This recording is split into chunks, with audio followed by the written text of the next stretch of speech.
control system, here is where you're going to pretty much control all of the electrics in the vehicle. To get this system on and to kick on the leisure battery, you have to press this one here, which is for the lights. When you press it, you'll see things start to come on, and it's only at that point that that leisure battery is engaged. So you've got a couple of buttons on the left hand side. The lowest one is for the water level, so this just gives you an indication as to the water level. Using that, you can see this is about a third full. I don't know if you can pick that up, but this line here, that indicates, yeah, it's roughly a third full. You have one for the leisure battery as well. This is an indication as to what charge it is. And lastly, you have one for the vehicle battery as well. Gives you that income. I mean, the most important ones are these two, I would say. To come back to this, once this light is on, you're able to turn the tap on. Once you press that button and this light is on, then the tap will work and the pump. Until that's on, it won't work. So if you're having any issues, this is likely to be the source. And then the last button on this display is this light button here, which is this lovely little LED strip that Camper Kid do there. So that's that. I'm going to turn that off now. So you have two options. You turn it on here.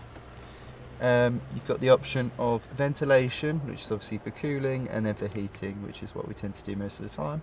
So using the dial, when you're on this screen, you can adjust the temperature that you want to set it to. So just for this, I'm going to do 25. Once that's set, you'll see you've got the green light. That means it's active and it's kicking in. And it's worth noting, the vent is underneath the driver's seat, and you can just see it here. You can feel this is starting to kick out heat. Sometimes they take a little while to get going, like it's not necessarily uncommon for heating systems, but once they get going, they're really good.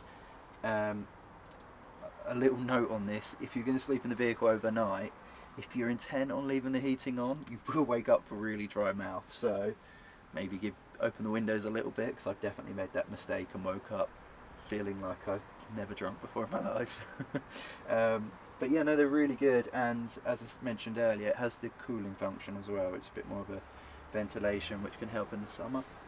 But yeah, it's a very good system, and burns a very small amount of fuel, and it uses very, very little battery as well, so it's really, really good system.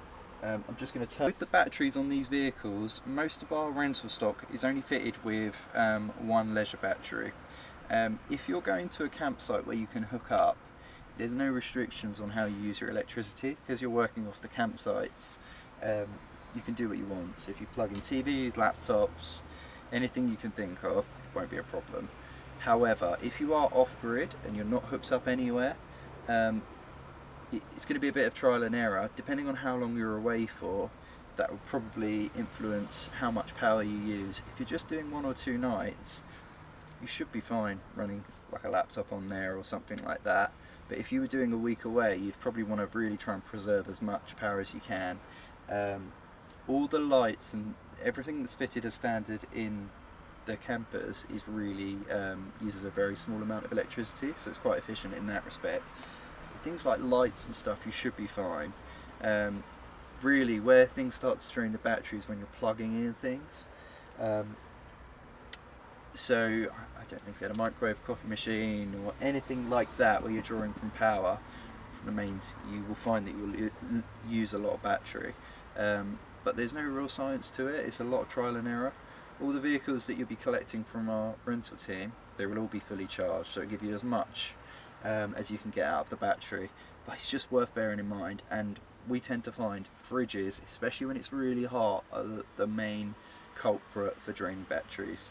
So just consider it. If you're going to be off-grid for a while, try and use as little as possible. If you're going to a campsite, there's no problems.